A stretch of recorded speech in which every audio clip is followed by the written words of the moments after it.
next. So before we can go into the teaching, let me just introduce quickly Dr. James King Nkum from Nigeria. Nigeria Law School is one of the lecturer in Abuja, and is also very he has a very long profile. Permit me to just show it so that he can go straight, because lecturers, they might be calling him anytime from now to come and lecture in class. So we don't want to waste much of his time. Well, this is his profile. It's his very, very full profile.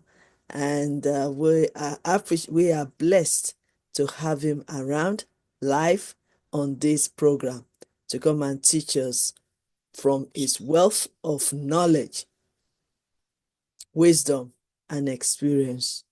So these are all he is amazing. We have known him, I've connected with him. We've been together for almost 4 or 5 years.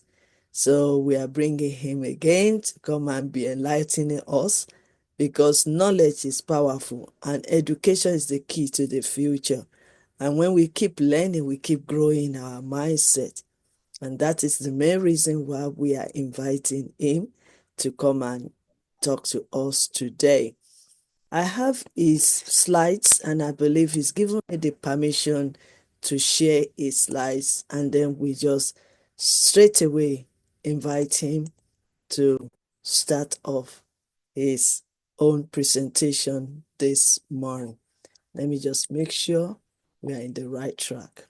Okay, the floor is yours, sir.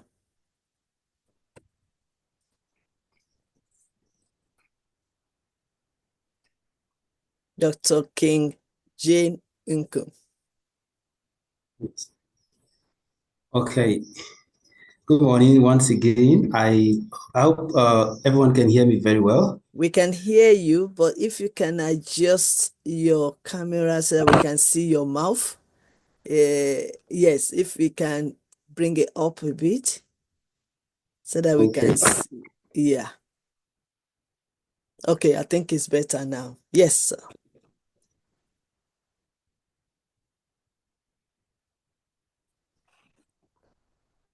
Okay, hello. Yeah, that's better, much better. Thank you so much. Okay. Yes.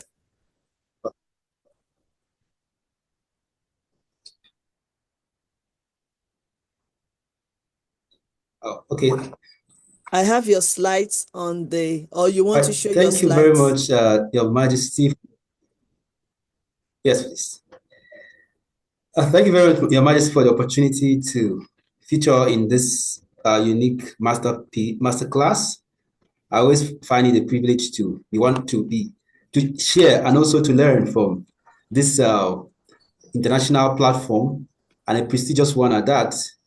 I wouldn't know how many minutes I have to speak, but then you have 20 I to want 25 to 20 to 25 minutes. So you have enough time. Very well then. But I will judiciously utilize my time, okay, and just do justice to the topic. I was given the topic conflict management and resolution as a topic, and I want to believe that the theme mindset for transforming and relationships is actually is a topic that is wide indeed, and I believe that is why in the wisdom of the leadership, we started to break it into piecemeal, and that will help to do justice. And then while listening to the last speaker, I understand that, to be honest with you, I feel like he has actually done my work already. So at this moment, I don't even know if I should speak to the slide, or I should just speak from my heart as to what I think this topic is supposed to cover. That is coming from another perspective, because I wouldn't want to repeat some of it. He has actually said it powerfully, and I wouldn't want to distort or rather overemphasize certain things. So I'll still speak about, yes, I'll still speak about conflict management and resolution, but permit me to deviate a bit from another perspective. And being a legal person, I always like to look at things from a legal perspective, because that helps to balance the whole picture. Now, someone can speak from a management perspective, you can speak from a relationship perspective and all that. But you see, what we do as lawyers, what we deal with basically is conflicts. Conflict is what we are born to do. Just like a medical doctor was usually they specialize on health. For us, if there is no trouble, if there is no problem, then we don't have a work. So conflict basically is what we do. And so I would gladly want to look at it from the angle of emotional intelligence and legal perspective. Starting from the angle of emotional intelligence, let me start by saying... Should I put this slide down then? You want to speak from your hand? Exactly. If I can be permitted. Yes, that's fine. That's fine. Okay. So first, I want to say that conflict management and conflict resolution are two different things. They are interrelated, but they are not the same thing.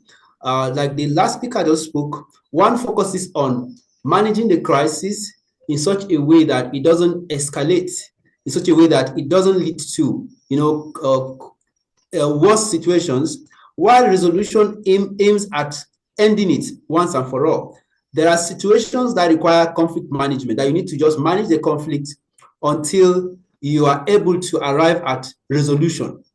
Meanwhile, there are situations that conflict that will not naturally go fizzle out on its own without a resolution. That is because it's just like you have a short-term and long-term goal. Some conflicts are short-term because of some circumstances, temporal circumstances that brought about those. For instance, say you're working in an office with someone you're working in an organization with somebody who was posted temporarily to oversee that organization. And that person tends to be someone who does not have emotional intelligence to deal with the colleagues and staffs under him. What happens is that you don't necessarily need conflict resolution to terminate. Basically, what you know that you basically will have to just endure that person for 1 month, 2 months, and he's out of the way. That way, you can manage that person, manage that situation, and then things will naturally sort themselves out. But you see, there are situations that are long term that require resolution. Otherwise, if it lingers on, you might manage until you may get to a point where you can no longer manage, and that could become worse. So some situations require that they should be managed, others require that they should be resolved. And that is why, from the legal perspective, we don't just, things just happen and you rush to court and you say you want to go to court. If you do that, the matter will be thrown out for what we call lack of due diligence. What is required is that first, you must try to achieve some kind of mechanism, some kind of conflict management mechanism.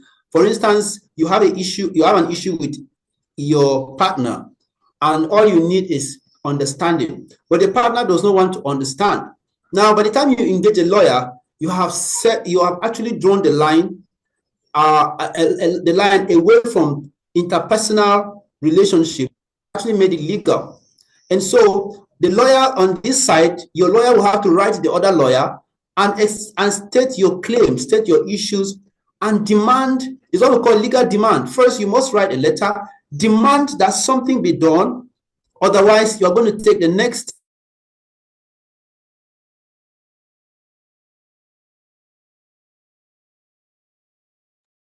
Please bear with us. It's the connection. It will continue. Which the person may not like. And that's, so if I give you 7 days to, all right, and then you don't do anything about the case which my client is complaining about, what it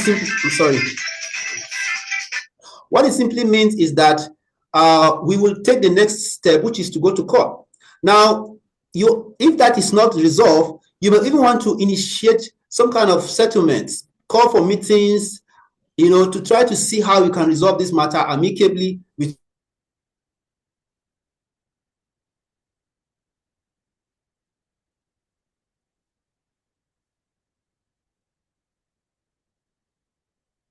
So bear with us. It's just a connection. I think we are all used to this connection business. To resolve their matters judicially, have a settlement that is judicial. But you see, and that way, I see it as a younger brother and an elder brother having an issue and then going to report to their father. Now, if they report to their father, they are trying to avoid fighting.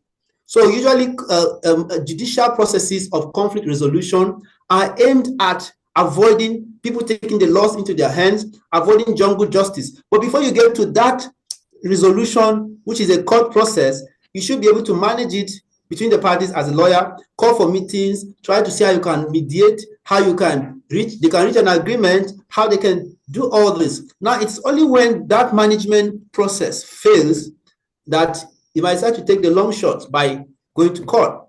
And so going to court is basically aimed at resolving it once and for all, for the judge to decide one way or the other. So I'm saying that to say that this is basically what conflict management and conflict resolution are all about. By the time you end up in court, because you're not able to agree on how to manage and come at an amicable solution, then when you go to court, the judge will decide it one way or the other, and you may not like the way it might end. At the end of the day, the relationship could end up being jeopardized, or the parties that were once friends might no longer be friends again, especially in Africa, where lawsuits are taken as if they are do or die affair, as if it's a warfare. As a matter of fact, some people go to the extent of involving in voodoo and all kinds of juju stuff just to be able to win against a party, just because they see litigation as a warfare. Now, if we all had some level of emotional intelligence, and then we are able to apply them in all we do, especially in leadership, in management, and in all that, then we won't get to a situation where we will have to resort to certain measures as resolving this conflict. I would say that emotional intelligence, I don't know if you get me. Talk about emotional intelligence in conflict management. Basically, we are saying that basically we have 10 basic emotions. Now, psychologists will tell you that we have 10 basic emotions, which it could be, love, hate, anger, fear, and all this. Now, if in an organization, let's say like myself, I am a university lecturer and an administrator. I deal with students, I deal with my staff, and I also deal with the university management. And so I have different levels of people I deal with. Now, after a particular lecture, I could be very tired and fagged out. Now, that may not be a good time for a student to come in to lay a complaint about a missing script or a course that they have issue on. Okay, I can understand myself as someone who probably not function when I'm stressed out. Then I will know what is the best time to attend these questions. For instance, if the matter is something that will require me to stress myself further to solve it, I'd rather tell the student, come back tomorrow, or I delegate someone else to do it, than forcing myself to wanting to please everybody at every given opportunity, and then forcing myself to do what I can actually postpone, and then doing it so that the pressure on me is beginning to tell on myself, and then affecting my relationship with the person, because I may be doing it out of anger. What I'm supposed to do joyfully, I'll begin to do it as if I'm being forced to do it, and then my reaction, my temperament, and then if I have an issue with anger, like personality issue, which I'm able to handle myself emotionally, I would then weakness come out, and you will see me. And there are some people tell that there are issues, and so they rub it off on others, or they transfer aggression. There's no need transferring aggression from one person to the other just because you woke up feeling sad. And why, if we were to investigate, why did you wake up feeling sad? Maybe you had a nightmare and then you couldn't place a finger on it. Now, that nightmare probably is just a product of stress that you went through. And like some people will say, nightmare is simply your body trying to entertain you, to relieve yourself of stress. Now, there are different interpretations about dreams and all that, but I'm just trying to say that you have to find out the source of emotional state. You go to know that this is why I feel this way. Then you will have this meeting as not important, and it's important. They should be able to separate that emotional state from your work. That way you will be objective enough not to allow it to interfere with your work and to change your mood, and then only to make other people who are supposed to work with become like scapegoats or victims of circumstances. That's why sometimes when you work in an organization, as a leader, for example, leaders must always rise above their emotional state, not like being superhuman, but they must be able to rise above what they feel, because feelings are temporal and feelings are actually based on emotions. They are basically emotional. So that is why a particular day is happy because they know what's happening. That is like I will not avoid him.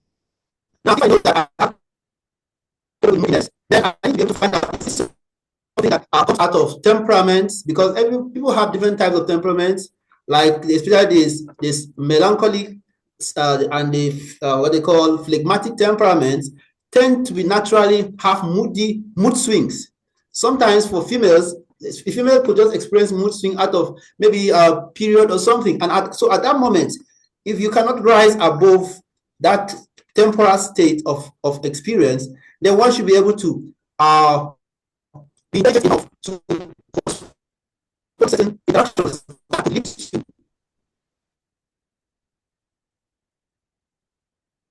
interruption by that particular state of being. So what I'm trying to say is, if I know that I'm negative emotion right now and I cannot deal with it, then I should not be dealing with something else that can be subject to that emotional experience, or that can be affected by that emotional experience. So, and then also I should be able to rise above personality and be able to, let's say I don't feel like smiling, I have to smile to someone who needs my smile, because at this moment I'm not being selfish. I'm not just looking down on myself as being the center of attraction. At this point I need to work, and by working I need to make people around me happy. So I'm not happy, that's make others happy. That is why if you see comedians, you will assume that comedians are happy people. They make people laugh. Somebody can make people laugh and happy, and all that. People go home, their problems are solved because they're able to smile and laugh. Meanwhile, the comedian, you wouldn't know what he's going through. So he has the ability to rise above his emotional state and then to impact his community. Bring his drama into the thing. So that is what I have to do.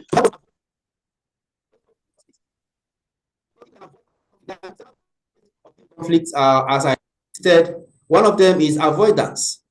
For me, there's a cliche I normally use. I always say avoiding the avoidable. Some things are avoidable. If I know that interacting or saying certain things will lead to certain reactions, it's better not to even say it. That means I need to weigh my words, weigh my ideas, and then it depends on who I'm saying it to. You could say something out of joking, you're just trying to like be jovial. Meanwhile, that thing can be insulting to someone, especially if it's from a negative perspective.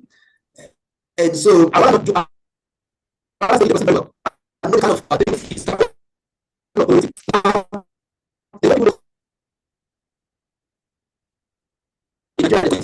themselves, and you see friends calling themselves so many names. They already just joke.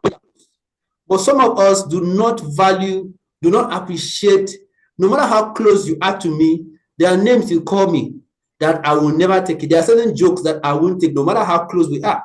Because I believe that words are capable of creating our worlds. And so they can also create our emotional experience.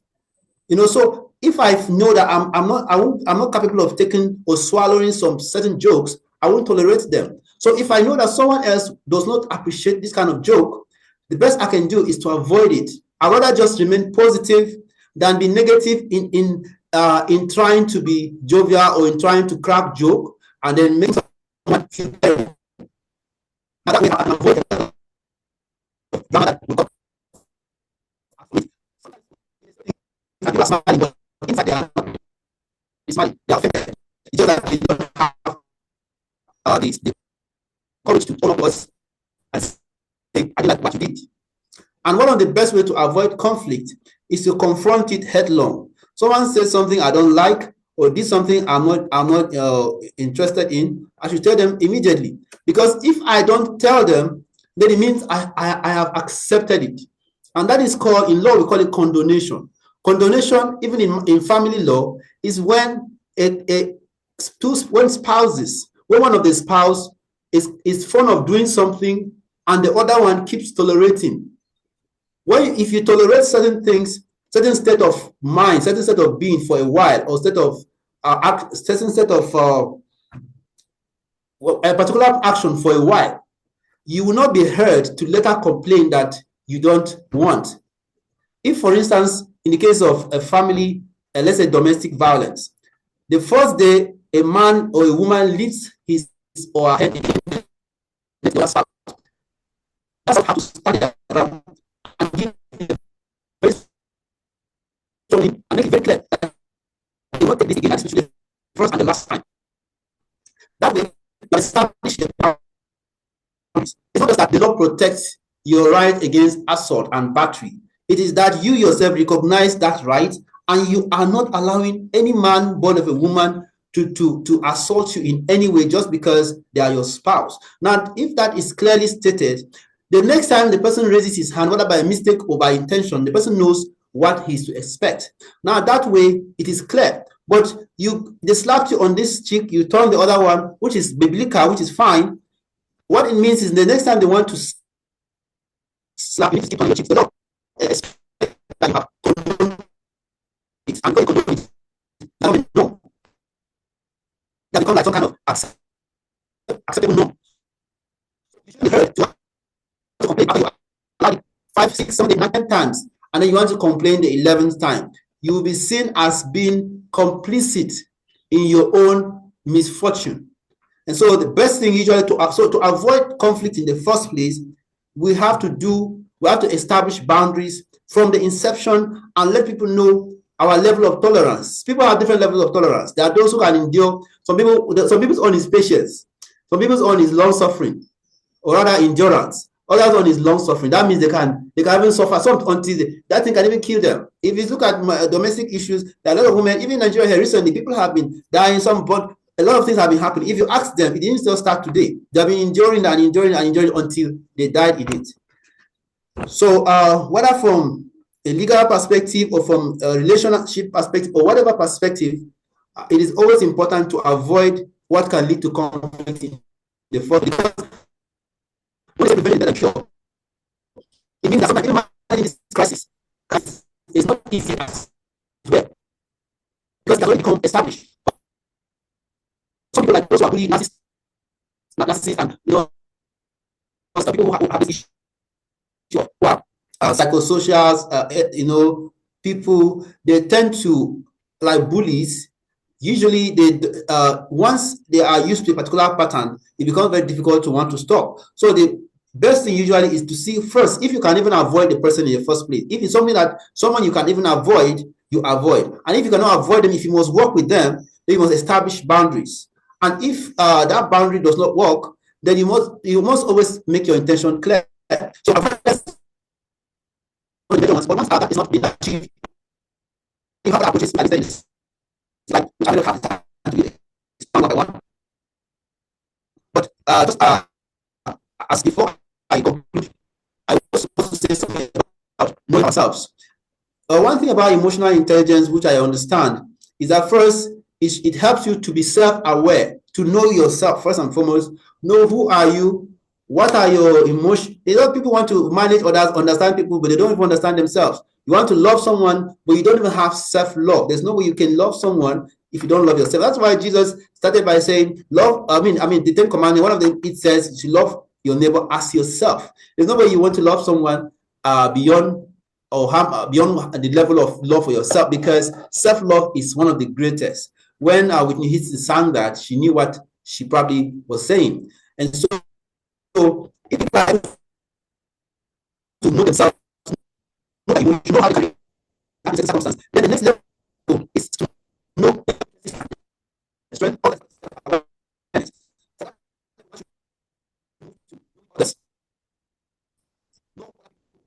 has to know how to relate with them on a personal level. Interpersonal relationship requires interpersonal skill. There are people who are not skilled in interpersonal relationships. It's a skill that must be developed.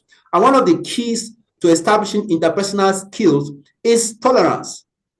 If, for instance, 5 of us are in a particular work in a particular organization or in an office, we are 5. We are different tribes, we have different religions, we have different ethnic practices, we have different values. We have different value orientations, different backgrounds, and all that. This is a very fertile ground for conflict, especially if there's no tolerance. Now, somebody wants to get the Muslim to pray. Well, that aesthetic is type of prayer. Just put him out and start praying. You cannot tolerate.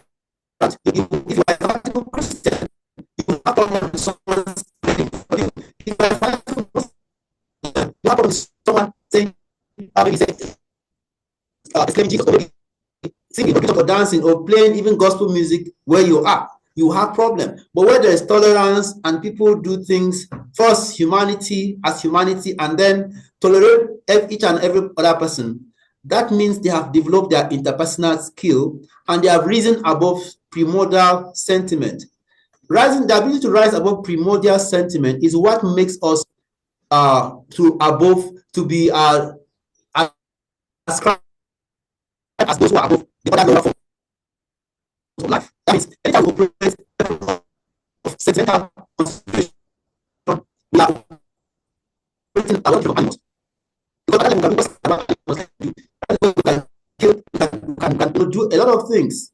But anytime we're able to rise above those elements and see ourselves as those who are not controlled by sentiments, by consideration, by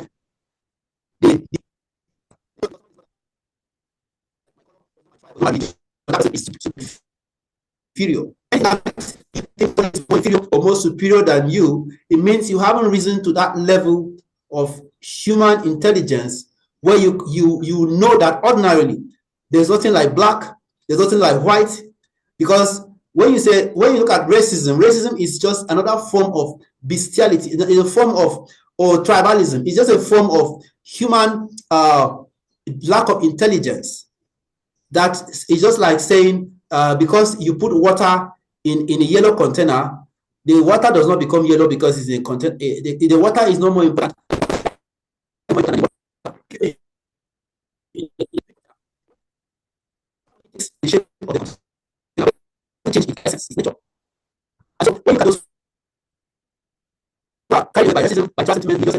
You know that they lack basic human reasoning and basic emotional intelligence.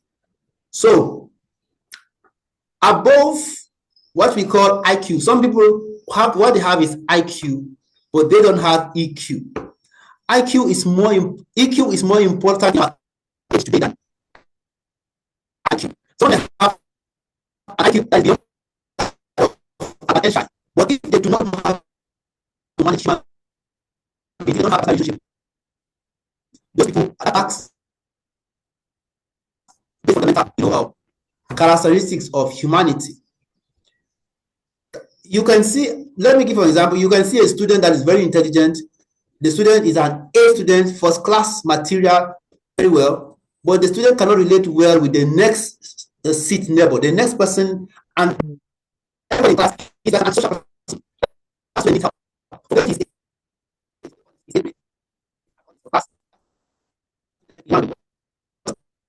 when it's you can have an IQ of 100, but you are still, and if you lack emotional intelligence, you are still one of the most unfortunate humans, because what you think your brain carries in our digital age of artificial intelligence, what the most important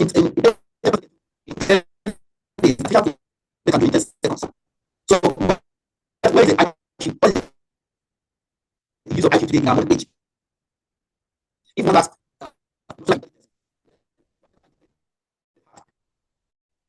social intelligence have become more rated today than IQ. Because like I said, IQ, the issue of intelligence artificial intelligence can beat, and of course, over, I mean, humans, human, everything about human, input. But you see, what if you rely on intelligence alone and you think you have high IQ and you don't build your own EQ, you don't build the other aspect of your life, which is the emotional aspect of knowing how to control your emotions, especially anger. Somebody may think, for instance, something like you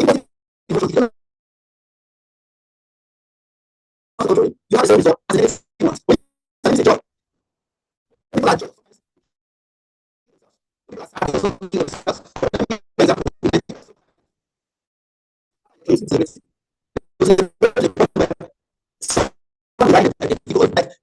they'll just go and kill themselves because of overjoy, over happiness. Now, that is not emotional intelligence. The person was happy. It's not a negative emotion, it's a positive emotion that is happy. But that happiness still drove him to go and kill himself.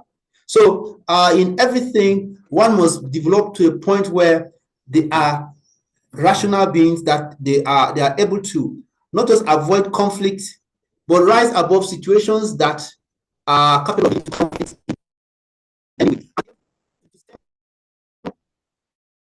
To avoid to foresee, to be able to weigh the consequences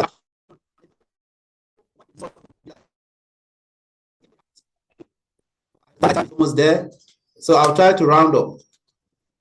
So I want to say 2 or 3 things before I go. First, I want to talk about testing. I won't just be saying one needs to understand his emotions and do all that without being practical. One of the most practical ways to be able to know yourself, your awareness, is to carry out certain tests. You carry out some simple tests, and then certain tests like conclusion.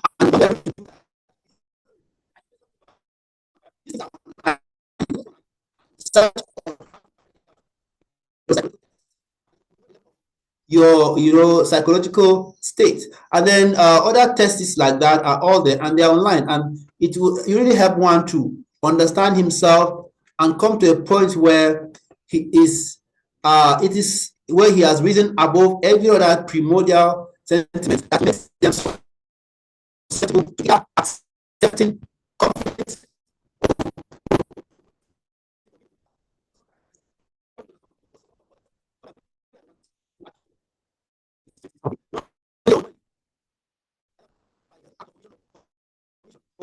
Wait, someone says something I don't like, and instead of coming from another angle, when they say two wrongs don't make a right, that is what it means. So tolerance, ability to see things from another perspective, and then be able to understand with people, that sometimes people act in such a particular way because of what they are going through, and then being empathetic. Because if there wasn't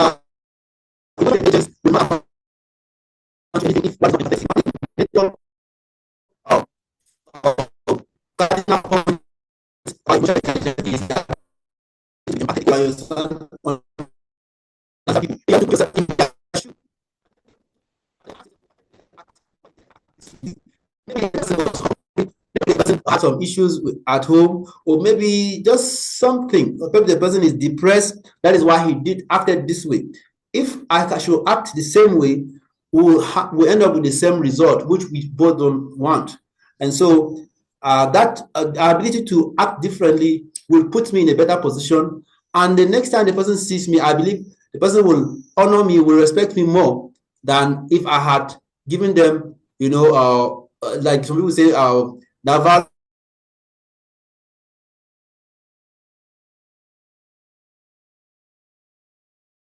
I don't know if I question my time, but I just want to say that after all that is said and done, we are human beings, we are beings that are of love, and our major orientation and predisposition should be that of love for humanity, to be able to relate as the same. It is usually all these differences that lead.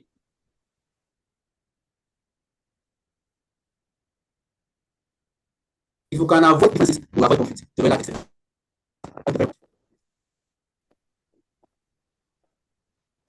Thank you very much for the opportunity.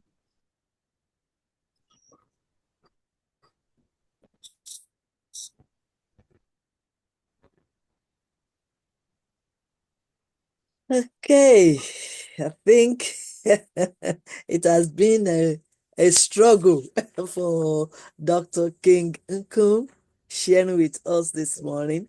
But I believe that we, one way or the other, we've picked up some few points from his presentation this morning. I still have the slides, so we can put, well, I've played the slides already. So everything he's talking about is reflecting the slides that we've shown. And also, he might want to record that speech again and send the video to us so that we can replay it for our audience that are still struggling to pick up some of your words, sir. So we don't mind if you can, I think it's because of the internet and the background that is really disturbing your presentation, and you have delivered very well. Thank you so much, Dr. King Nkum from Nigeria, professor, a barrister, and also a, a distinguished man of honor. Thank you so much, sir. We really appreciate your time. So please do us a favor if you can record it and send the video to us so that we can fully enjoy the presentation, sir. If you can record it for us, we don't mind. And then you can send the video to us. So that is Dr. King J. Nkum from Nigeria has presented to us again about conflict management. But on top of it, he's also shared with us very, very important topic on emotional intelligence, which is very, very key because it's all work in hand. Because if you can manage your emotions, then it's easy for you to undo and manage the conflicts. Am I right, Doctor? So it's interwoven. Yes, so I'm glad that you shared that particular topic as well. Really appreciate you. Thank you so much.